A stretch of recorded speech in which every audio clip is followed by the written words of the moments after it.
காட்டுவோம் பச்சை நிறத்திலே பட்டாடை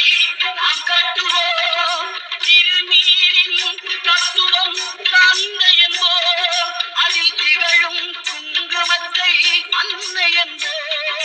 திருநீரின் தத்துவம் தந்தை என்போம்